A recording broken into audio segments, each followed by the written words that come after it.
What's up, everybody? Welcome into another Football Friday. I am Phillip Jordan, the in-studio host and producer of Nothing But Football on 96.9 The Legend and Auburn writer for Last Word of College Football. And it's Friday. So you guys know I am joined by my good friend Matt Lowe from Field Level Media. We're going to look ahead to the college football weekend, the big games in the Southeast. There's not a whole bunch of them, but we'll get into them and a couple NFL games as well. And Matt, as always, I appreciate you coming on doing this. How's the week been for you? It's been good, man. Been busy. I'm wearing my Loserville hat. Just for Arthur Smith. I know here's your favorite coach. So It's the same. It's the same play out every week, and it's been the same thing for 2 years. I've never seen anything like it. They lose either win by field goal or lose by field goal. yeah, I know on Sunday, we were talking about this off air, but let the audience know. You were texting me, asking if I was looking at the game, what was going on. I said, luckily, in a way, I guess, I was stuck with Dallas and the New York Giants, which that was a blowout too, but that benefited me for fantasy reasons because I had Dak Prescott at quarterback. So I had some rooting interest in that one. But yeah, Atlanta, they probably hit that off week at the right time. Yeah, they did, and it's just like I said. It's the same song and dance every game. It's unbelievable. But you know, it was interesting. We talked about it last week. A couple of coaches on the hot seat, and lo and behold, they get fired. Georgia looked good. Look like the team that I think they're starting to hit their stride at the right time, especially Mm-hmm. offensively. Uh, but yeah, man, a lot of good football left. I mean, it's not that great of a week this week, but next weekend's got some showdowns. Yeah, it's like when we get that week for rivalry week, it's kind of slows down a little bit. I think game days at James Madison, who people haven't been paying attention, they got denied along with Jacksonville State on going to a postseason game, conference championship game, bowl game. But I'm going for selfish reasons, Matt. And if you're a James Madison supporter, I apologize 1% for what I'm about to say. My feelings are hurt that they're not getting to go to the postseason because I live right down the road from Troy. And if they take care of business these next couple of weeks, they'll be hosting the Sun Belt Championship game again since James Madison won't be able to do it. So I want to go to a conference championship game. So and I'm not driving up to James Madison to do it. So I just Yeah, I want to don't say I don't that. blame you, man. And then it's like I said. I mean, but hey, sometimes though, when we least expect it, an upset can happen. So that's college football for you. And we got some pretty interesting games this week as well. We're going to jump into actually a couple of ACC games today because they've got some good ones going on. And just first up, but talking about something, we're not going to talk about Alabama and Chattanooga at Florida State in North Alabama, but yeah, Alabama last week they did take care of business against Kentucky. It was 21-0 for Kentucky. Got a first down. Jalen Milroe looked awesome. Got a little injury there, so I expect them to hurry up and get him out of the game quickly against Chattanooga, and then kind of same deal with Florida State against North Alabama. Get up big quickly, get your superstars out of there, and get ready for the next week. Yeah, and I will say this. Early on in the year, a lot of talk was the SEC just wasn't really performing well. Mm-hmm. But I'll say this: I'll put Alabama, Georgia, LSU, maybe Ole Miss, and Missouri. I'd put those five teams up against anybody, and I feel like any of those teams could beat anybody. Who outside the SEC wants to go against LSU and deal with Jaden Daniels? Well, yeah. I mean, and I think he's going to be the Heisman winner. If He he's not, should. somebody's not watching the same thing that I'm watching. I mean, he's been just a electrifying player this year, and they have their three losses. I mean, to Alabama, of course, and to FSU. They're both in the playoff race, and then to Ole Miss, which was a tight game. So at their place, so those aren't bad losses at all. And I mean, I seriously think LSU could beat anybody in the country Yeah, I mean, outside of the SEC. I mean, yeah, and like I said, just the way they're playing. I mean, and the Heisman is supposed to go to just the best player. To me, he's playing the best of anybody. I mean, Michael Penix and Bo Nix are right there too. I mean, don't get me wrong, they're right there at it too. But it is supposed to go to, like I said, the best player, not one of the best players on one of the playoff teams. sure, and when Lamar Jackson won it, I think they had a few losses, and RG3, same Mm-hmm. thing. But I mean, and look, man, a lot of people are talking about Oregon and being this champion. I think Oregon's a good team, but I don't think they're a championship caliber team. That's just my opinion. I don't think they can beat Georgia. I don't think they could beat Ohio State. I don't think they could beat Alabama. I mean, I just don't. I mean, they're a good team. Don't get me wrong, but I don't think they're a championship caliber team.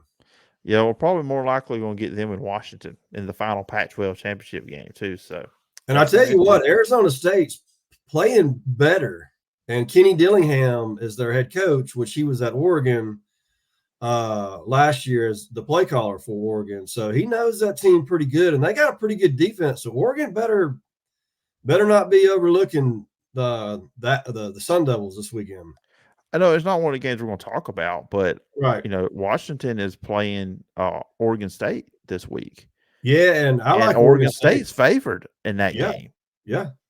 So I mean, Oregon State's they're a solid, fundamentally sound football team that can run the ball really well, and they play pretty good defense. yeah, so overall, these are lots of outside games that we're going to pick here, but interesting games there. So let's jump into week 12, and I was looking at the 11 o'clock games. The only one I saw that I think we could and would be competitive, would be fun to talk about. Interesting is number 10 Louisville, 9-1, 6-1 will be at Miami, who is 6-4, 2-4 in the conference. 11 a.m. on ABC. Miami is actually a 1-point favorite in this game, which I was shocked to see that. 46.5 is the over under in this one. For Louisville, you're 6-1. You win this game, you lock up playing Florida State in the ACC championship game. Who saw that coming the year? It was all about Clemson and North Carolina. And then even at one time this year, we probably thought maybe Duke was that team that would meet with Florida State or be that other team. But now it looks like it's going to be Louisville. I don't think they get enough credit. I don't think they get talked about enough. They're a top 5 team in the ACC in total yards, passing, rushing. They have a solid defense. They have the number 1 sack guy in the conference. Interceptions, Devin Neal is second with 4 interceptions. They've got players on offense and defense, and I'm still baffled. Miami's favorite in this one. It's just wild. Smelly fish, I mean, and Van Dyke's going to come back. At Emory Williams, he played pretty good, his first start for Miami. And that injury he had there towards the end of the game, that looked pretty bad. His arm, but one thing watching that Miami game, they were just running the ball up the middle, straight into the gut of Florida State's defense a lot. And I'm like, are you trying to win the game or are you trying to get out of there? I didn't understand it, but I will say this about Van Dyke. And like you said, Miami's 7th in the country in sacks. Mm-hmm. They get after it. So, yeah, they can sack the quarterback. And I watched that Louisville Virginia game, and Louisville was having a little bit of – they were having a tough time blocking Virginia's D-line. So I think that's a big matchup to watch in this game. And Van Dyke, man, when he's on, he's a good quarterback. I mean, and their offense – I mean, Jacoby George is a heck of a receiver. You see that catch he made? Yeah. I don't know. How did he even catch that? I have no idea. And I don't know how the ball didn't get batted down, but that guy's a good player, man. And I thought Miami should have tried to do that a little more often in the game. So I just saw too many runs up the middle, and FSU's got a good D-line. So I don't know. I think Miami's going to win this game. I think some rain's going to be in this game. But I just, this is a smelly fish to me, and I like Miami to pull off an upset win here, like 24-20, something like that. So I'm going to go with Louisville, and I think maybe a hangover effect too for Miami, even though they are back at home going against Florida State, because so much is put into that game, for them. But I will say this about Miami. Now we talked about Louisville and their offense being in the top 5 in rushing in the ACC. Jahar Jordan, their running back, is second in the ACC with 976 yards. But Miami did a good job last week against Florida State's run game. Trey Benson did not break out in that game. It was Jordan Travis and throwing to the wide receivers. They made Florida State somewhat one-dimensional. So that's one thing to look at here for too. If you're Louisville, Plummer's going to have to make some throws because Miami can take away that run game. Yeah, and then that punt return by Keon Coleman was huge in that game. That was huge. And, yeah, I mean, and if you can stop Florida State's running game, which is really, really good, I mean, that's doing some work right there. Yeah, I mean, so I think this is going to be a heck of a game, man. But I'm going to lean Miami, and another thing at FSU last week, I don't think they got the ball enough to Johnny Wilson and Keon Coleman in the passing game. I mean, Mm-mm. they really didn't have that great of games. I mean, we've talked about this all year. Johnny Wilson's too good of an athlete to not get targets. Mm-hmm. I mean, he's so big and athletic, and sometimes you got to give credit to the defense. They take guys away, which I mean, Miami's game plan was excellent on defense last week. Yeah, it was it, and then they ran the ball well too. So that was Yeah, another thing. They ran it a lot, maybe ran it too much, but that was another thing they did. I think they actually won the line of scrimmage against Florida State, which that is saying a lot. Um, talking about line of scrimmage, we're going to jump into the SEC now. Number one Georgia, back at the number one. They will be at Tennessee, who lost last week to Missouri, 36-7. Tennessee is 7-3. 2:30 on CBS. Georgia is a 10-point favorite in this one. The over under is 58.5. Like you mentioned it in the open, Georgia played great last week. They look like they're starting to kind of stretch their muscles a little bit here. Like when they need to be great offensively, they can. Brock Bowers is back. They're slowly kind of bringing him back along. Tennessee, they couldn't run the ball last week against Missouri. I know they're back at home. They've got a 14-game winning streak at home, which Georgia's the last team to beat them there. In 2021, beat them 41-17. I'll go ahead and pick it. I think Georgia wins this game going away because if you couldn't run against Missouri, and that's not a knock on Missouri, I think Georgia's going to be looking to shut it down too. I just think Tennessee's in trouble if the game gets put on Joe Milton's shoulders.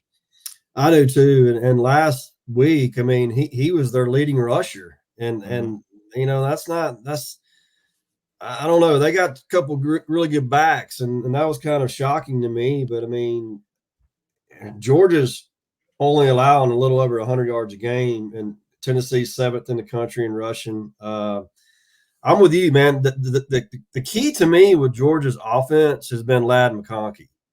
Now, if you've watched the Yep. last couple of weeks, he's really, really emerged. In the first part of the year, he was hurt a lot, and I think he's the glue and I think he's the guy that makes things go. And like I said, with Bowers back and their running backs running well, I'm with you. I think this might be like a 41-17 type of game, just like it was the last time Tennessee lost there.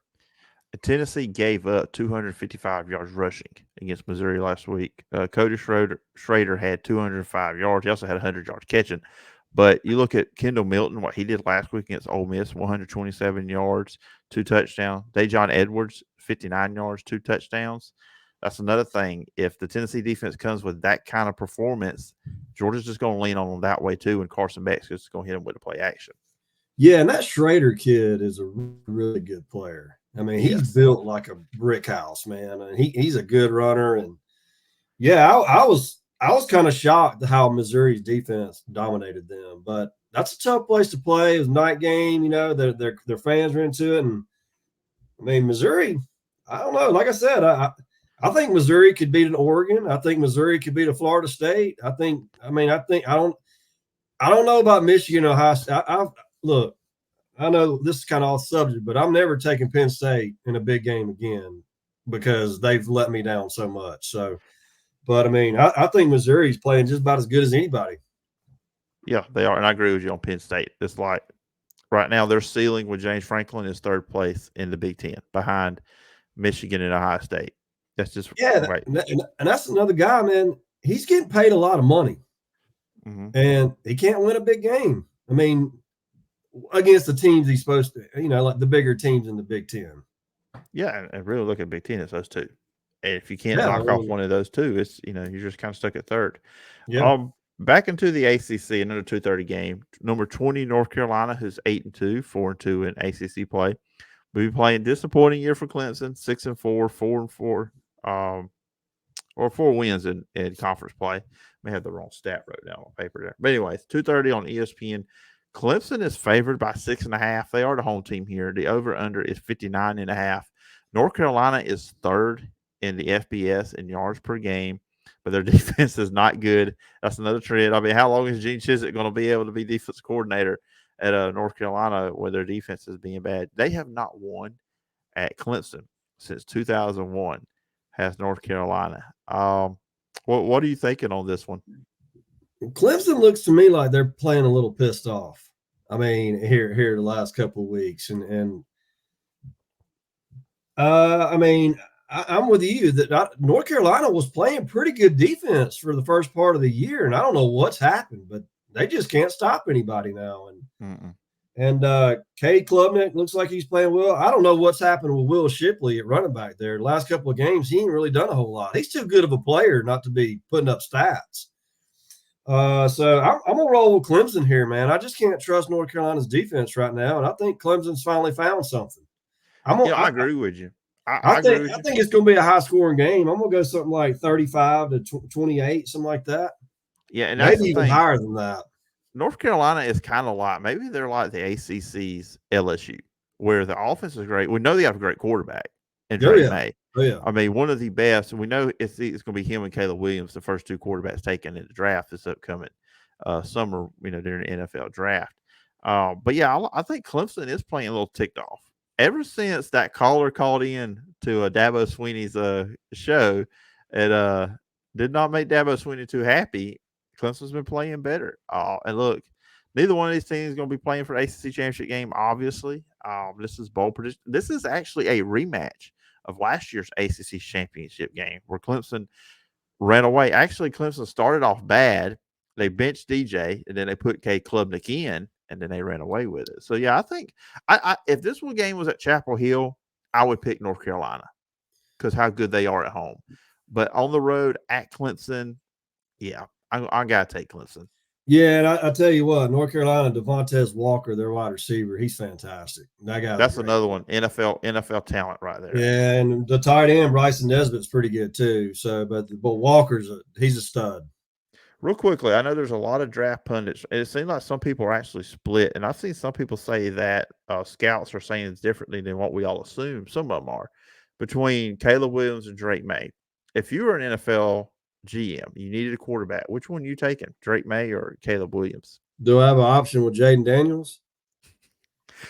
Well, I'll try to keep it at them too, but yeah, I, probably Caleb Williams, just because he's a bigger guy. I mean, he's athletic. He can throw it. It's going to be a heck of a year for quarterbacks in this draft. I'll tell you that. I mean, so I think Brady Cook's almost kind of worked his way into being a draft pick as well. So Michael Penix. I mean, there's a lot of good quarterbacks, and a lot of teams need them. So I'd probably lean Caleb Williams. well, I'll go to opposite side. I'm a Drake May guy. Um, so, anyways, I don't think you go wrong with either one But of them. I think Jaden Daniels though he's worked his way into being a top 5 pick, or I think. I mean, and he's just so dynamic as a runner. Not a big guy, but that's such a weapon, man. If you can break the pocket and run for 30 yards. I mean, look what Josh Dobbs is doing now, too, man. I Mm-hmm. mean, Minnesota. I mean, and then they're going to get Justin Jefferson back. They got a Pro Bowl tight end, Pro Bowl receiver. Jordan Addison's coming on there. I mean, and he can run. And when you can run, you can extend plays. Yeah, absolutely. Yeah, you're right on that. Another team that's had decent quarterback play this year. We're going to jump into the Sun Belt. Louisiana at 5-5 will be at Troy, who's 8-2, who's already clinched the Sun Belt West. This is a 2:30 game on the NFL Network. Troy's a 16.5 point favorite. The under over is 47.5. A couple weeks ago, we talked about this. We were kind of looking ahead. At the time, Louisiana was only had 2 losses in conference play. They were like 5-3. We were looking at this game. Okay, if Troy got by South Alabama, their next big test would be Louisiana. Well, now they've lost 2 games in a row. They lost 37-17 to Arkansas State. And they got upset by Southern Miss 34-31. Southern Miss is one of the worst teams, if not the worst team, in the Sun Belt this year. So things have changed. This is senior day at Troy. Also, Larry Blakeney Day. They'll be honoring former head coach Larry Blakeney. So that's Awesome. awesome. I'll pick them first. Troy. I mean, I think Troy's going to win this one pretty handily because with everything going on in Troy, it's the final regular season home game. Perhaps they can host the Summit Championship game. That's the thing with Troy. Yes, they've clinched the division, but being able to host the home game is still up for grabs because they have a loss. On the other side, it's Coastal Carolina. If James Madison doesn't get a waiver to win the East, and they've got 2 losses, does Coastal Carolina. So Troy needs to keep winning to make sure that happens. But I think Trojans going to win comfortably on Saturday. Yeah, I agree with you right there. I mean, Troy, they're number 8 in scoring defense in the country too. If people don't know that, 15 points a game, and Vidal, their running back, outstanding running backs up there among the nation's leading leaders. And it's pretty cool you say that about Coach Blakeney. He was one of the first coaches I ever interviewed, and I interviewed him about every year for a while, and was always extremely respectful to me. Would let me know anything pretty much I asked him. He'd give me any kind of intel on his team, and what a good guy. What a great coach too, man. That guy was a heck of a football coach, and he was a heck of a player. Yeah, he was. And I remember on the radio station I was with before the one I am now. I remember one of the shows, the Phil Paramore show. He would call in and says Phil Paramore had a relationship with Larry Blakeney. Just I think he did his TV show or his coaching show or something with him at one point. But anyways, Larry Blakeney would go on a lot. I remember listening and just Larry Blakeney, like you said, and just hearing him go on other people's shows. He's always was respectful to the interviewer, the person, the media people. You never really saw him otherwise with them. Yeah, and that's not all coaches are like that, and I mean not all players are like that either. But most of them are pretty cool though. I mean they're just down, they're like me and you. They're just in high profile positions. But I like Troy to win big here. I think there's going to be a lot of energy in that stadium, and with Coach being there and being honored, I think they're going to come out with their hair on fire. Look, I'm going to call what it is what it is. With Auburn and Alabama playing who they are playing this weekend, there won't be as much attention to that. I think more people will make it out to Troy Saturday too. That's another thing I think too. Well, they should. I mean, they've had a great season, and John Summerall's name's popping up in some places. I mean, I don't think he'll get an A&M job or anything like that.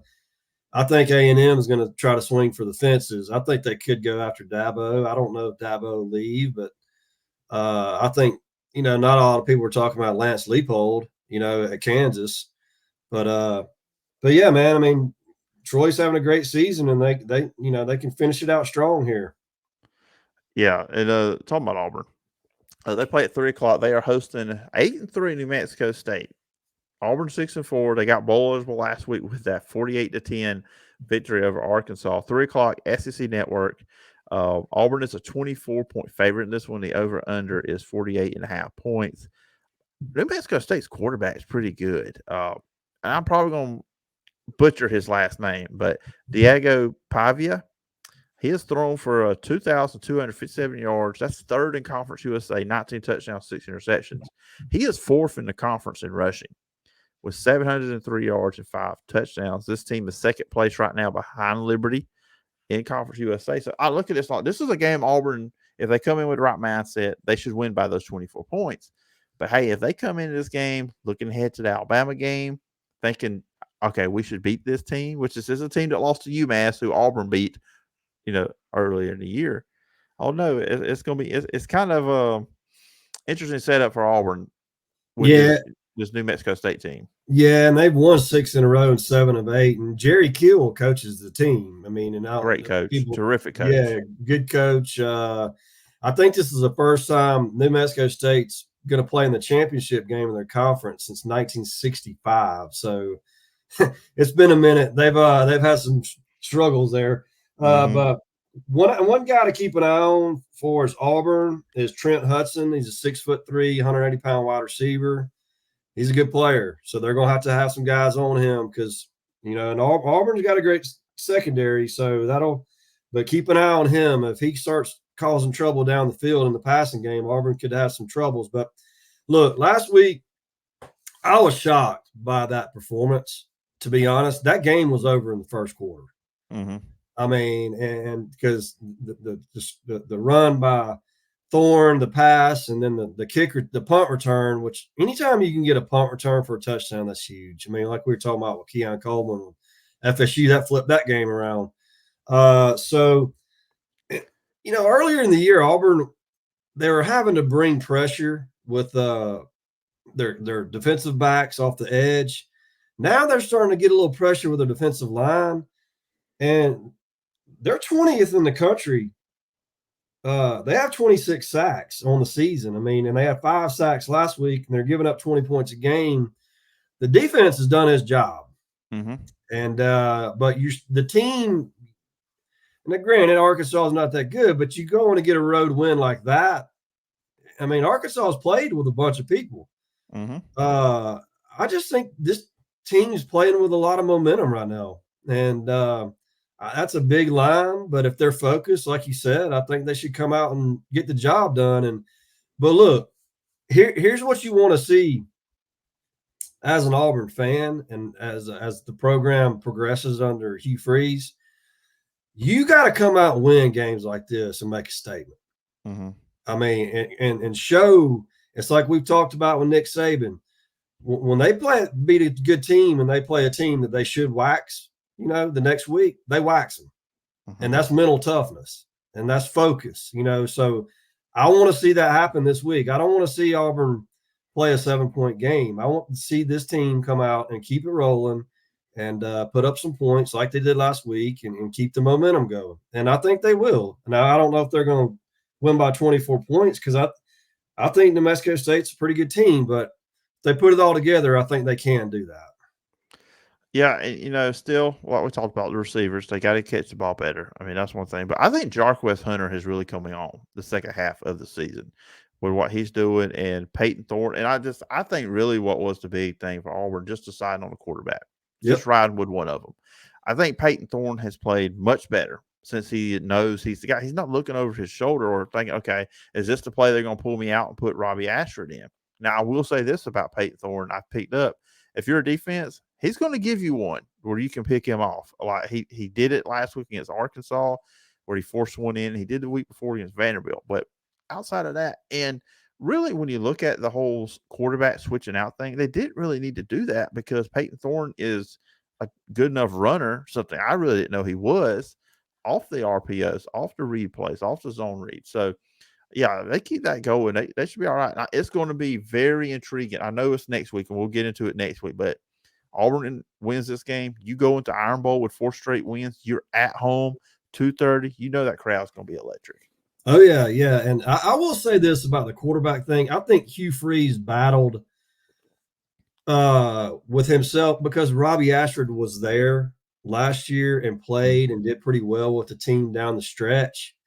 I think he was kind of cautious about team division because that can create a little rift, if the guys want Robbie to play but you got to play one, and I think that's you've seen him kind of take off ever since he decided on that. And you've seen Thorne play with a lot more confidence, and he is a good runner. He's fast, man. I mean, he don't mind sticking his head down either and hit somebody. I mean, he did that going into the end zone and ran over that guy. So I don't know, man. I'm with you though. Yeah, both teams will have a lot of momentum heading into that Iron Bowl with a lot to play for. Yeah, absolutely. So it's we'll get into that more next week. We'll get into that more next week here on the show. Let's close out with 2 SEC games. Florida at 5-5. This team is in danger of not making a bowl game. They will be playing at number 9 Missouri team. We talked at 8-2. This team is looking like a team that's going to have a 10-win season. 6:30 ESPN. Missouri is an 11.5 point favorite. The over/under is 58.5. Florida has 3 straight losses. This team was 5-2 a couple weeks ago. Going into the Georgia game, lose to Georgia, lose to Arkansas. They got to be kicking themselves about that Arkansas loss now. Yeah. And then they lost this past week against LSU, where they just, as everybody can't stop Jaden Daniels. I see it being the same way this week. I mean, Missouri's playing really well. They're at Missouri. We saw what Cody Schrader did last week. I feel like Graham Mertz in that Florida running game, just the Florida offense is going to have to play a shootout to have a shot at winning this one. Yeah, I'm with you. They probably are kicking themselves for that Arkansas game because they should have won that game. I mean, and I will say this though, man, Florida's got a good offense. I mean, their defenses just can't stop anybody, and that kind of blows my mind a little bit that Florida's with as many athletes around that campus down there. It's just as bad as they are on defense. Now LSU, I'll go back to LSU. They've had a ton of injuries, So when you lose your best player, you lose your best defensive back, you lose this, that. I mean, that's one thing. But Florida, I mean, I don't know, but I think Florida's capable Yeah. of winning this game, but I just like the way Missouri's playing right now. And Schrader, man, like I've said, I think he's one of the nation's best backs. And Brady Cook's playing lights out. Their defense is really starting to get better too. And what a job Elijah Drinkwitz has done, man. I think he should be up for Coach of the Year honors potentially. Yeah, we've had some really good coaching jobs in this year. I think Oh what Nick yeah, Saban's done at Alabama yeah. is a terrific coaching job. What he's doing, and you're right, because Eli Drinkwitz, I think before this year, the best win total they've had was 6 wins. He has not had a over 500 record. He's been 500, but he's never been over 500 at a time at Missouri. So now with what they got here, he's obviously going to have that 10 wins, possibly 11. You win your bowl game. And I got to say this too. Last year Florida went 6-7. They lose these last two to Missouri and Florida State. They're 5-7. I know Billy Napier's doing some good things in recruiting, but that's a losing record in 2 straight years. Florida people aren't not going to put up with that. So I kind of wonder. And we talked about Arkansas, Sam Pittman. There's been speculation with him. Is he going to be let go? And now Billy Napier. I wonder if we could be seeing I a don't change at Florida. I don't think Pittman's going anywhere. But I will say this: Florida's schedule next year is like unbelievably hard. So, I mean, I wouldn't put Alabama or Ohio State going to that schedule they play next year going undefeated. I mean, it is brutal. So potentially, I mean, but who you gonna go get? I mean, I don't know. You Yeah. gonna hire Urban back? I mean, I don't know. At times Florida has looked really good, but their defense is just holding them back, man. I mean, they got to go have to get in that portal and really load that defense up. Yeah, they are, and they'll have to do this different quarterback. I think Graham Mertz will be gone Yeah, too, so probably. that's another thing. All right, the last college game we'll get into, and this is Kentucky at 6-4, 3-4 in conference at South Carolina, who's 4-6, 2-5. Had a win against Vanderbilt last week. This is 6:30 on the SEC Network. Kentucky's a 1.5 point favorite. The over under is around 54 points in this one. Look, we talked about earlier with Alabama. Kentucky struggled big time. Against Alabama, and then South Carolina just it's Rattler and the rest of them. Where are you going with this one? I actually want to pick this one last, but where are you going with it? Can I just flip a coin? Yeah, for everybody watching on video, not knowing, or people who aren't watching on video, just listen to audio podcast. While I was talking, Matt was just doing the flip a coin Yeah, gesture on the man. video. Oh man, I don't know. I think Kentucky's a little bit better team. Larry's playing better. I mean, I do think points are going to be scored. So, I mean, but I'm gonna roll with Kentucky here to go in there and get a win. But that wouldn't surprise me one bit if South Carolina wins. I'm going with the upset. I think South Carolina's going to win. I think Kentucky's ending the year 6-6. I think they'll lose again next week to Louisville, but I think South Carolina wins this one. They get to 5-6, and then next week against Clemson, Woo! they have a shot at getting to a bowl game. And like you said, Kentucky's defense isn't great. I think Leggett and Rattler can put some points up, and they're at home, and we know how electric that it is at that stadium at South Carolina. I think that gives them a boost too as well. I mean, they're only a 1.5 point underdog for a reason. So that's true. Yeah. So I'm riding with South Carolina. I'm gonna go with the upset on this one. I hear you, man. Upset. But so before we get out of here, real quickly, we got 3 NFL games we want to pick. Luckily for Matt, we don't have to worry about any Atlanta Falcons picks this week since they are off. And I tried to find some 3 intriguing matchups to kind of just quickly pick real quick. On Sunday, the first 2 are Sunday games. 6-3 Steelers at the 6-3 Browns. 12 o'clock game, CBS. Cleveland's a 1 point favorite, which I'm shocked by that. And I'll tell you why in a minute. The over-under is 32.5. Deshaun Watson obviously is out for the year. The Steelers play ugly games every single week, low scoring. The Browns are a really good defense, and they do run the ball well. And, they had some success when Deshaun Watson was out earlier, beating the 49ers with a third-string quarterback. So, what's your thoughts? Who you got? First one of 17 wins. I mean, that many? Yeah, Dorian Thompson Robinson, I think, is going to be their starter.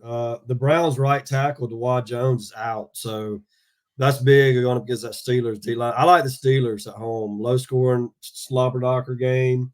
Uh, but you think the Browns are regretting acquiring Deshaun Watson for as much as they gave up I was and paying listening. him?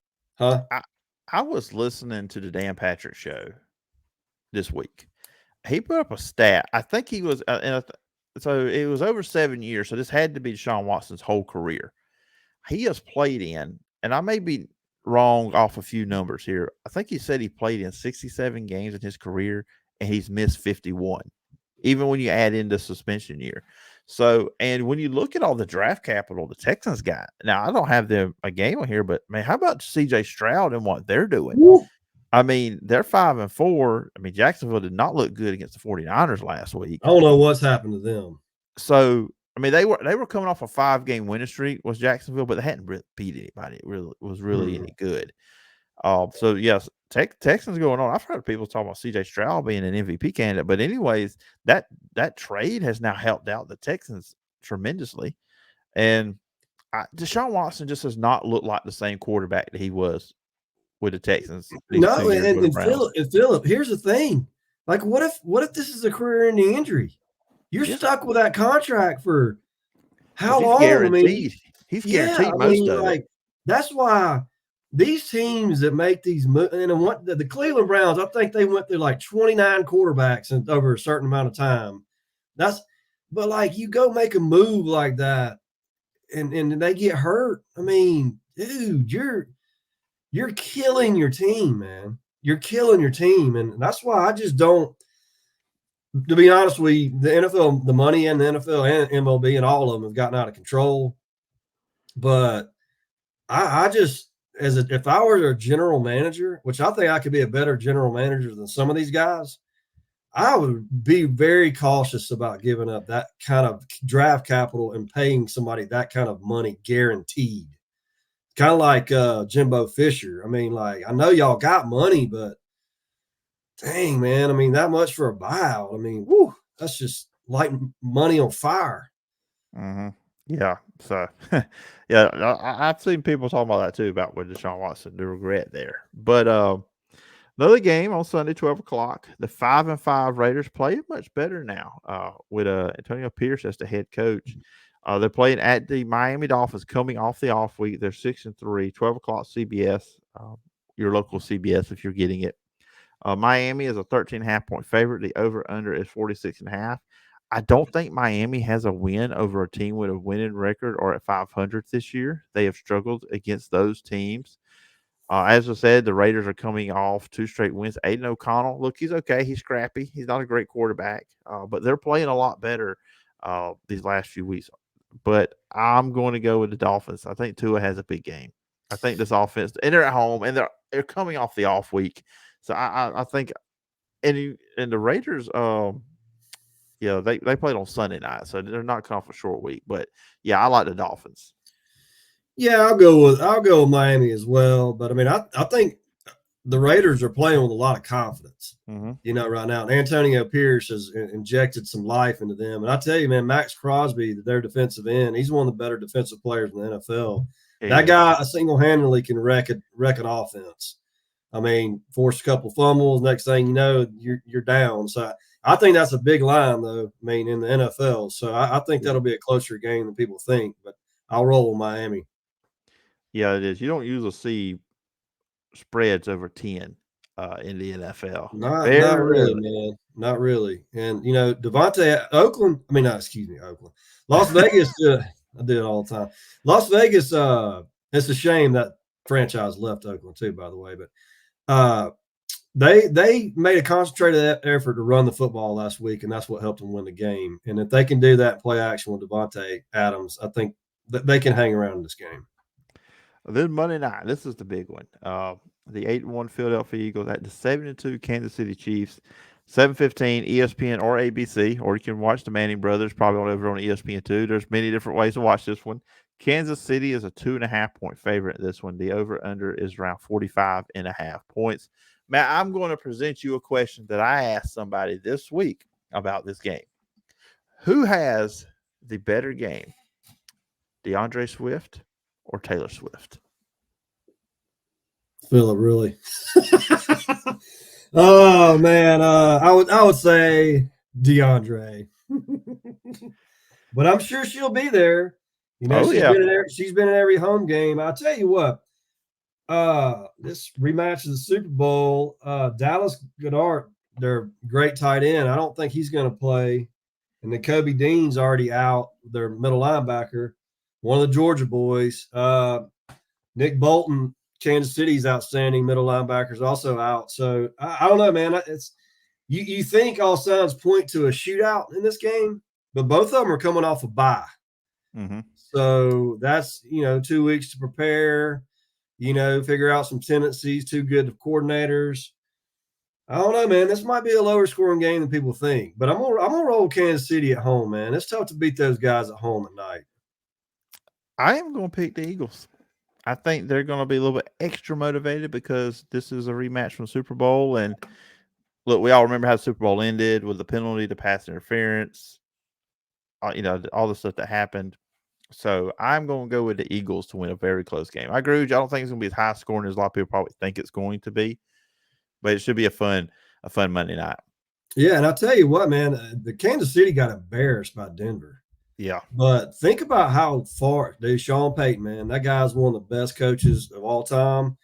And they're all of a sudden in the playoff race after getting beat 70-20 something a few weeks ago. So, but yeah, man, I mean, that Denver team's coming on, but Kansas City got embarrassed too. So I'm sure they're going to want to come out and play well. Yeah, so it's going to be interesting. It's going to be a fun weekend of football, as always. And this is always fun to talk about these games with you, Matt. Tell the folks about Field Level Media before we get out of here. Yeah, fieldlevelmedia.com. I'm going to have an Auburn basketball preview up Friday. Got a couple of football previews up. The Auburn, New Mexico State and Southern Miss, Mississippi State up, and going to be doing some Alabama basketball too up there. So go check it out. They do previews, recaps, betting trends, NFL stuff, NBA, injury stuff. fieldlevelmedia.com. Go check it out. Everybody, go check it out. And once again, Matt, we'll talk to you next week. We'll do this a little bit early in the week next week with Thanksgiving coming up, but look forward to next week. All right, buddy. Talk to you soon, man. All right, remember, you can follow me on social media at PJordanSEC. The podcast is available on all your favorite podcast platforms and over at wiregrassdailynews.com. You can email me at sports.philipjordan@gmail.com and check out all my written work at Last Word on college football. Be back next week with more podcasts. I hope everybody has a great football weekend. Till next time. Bye-bye.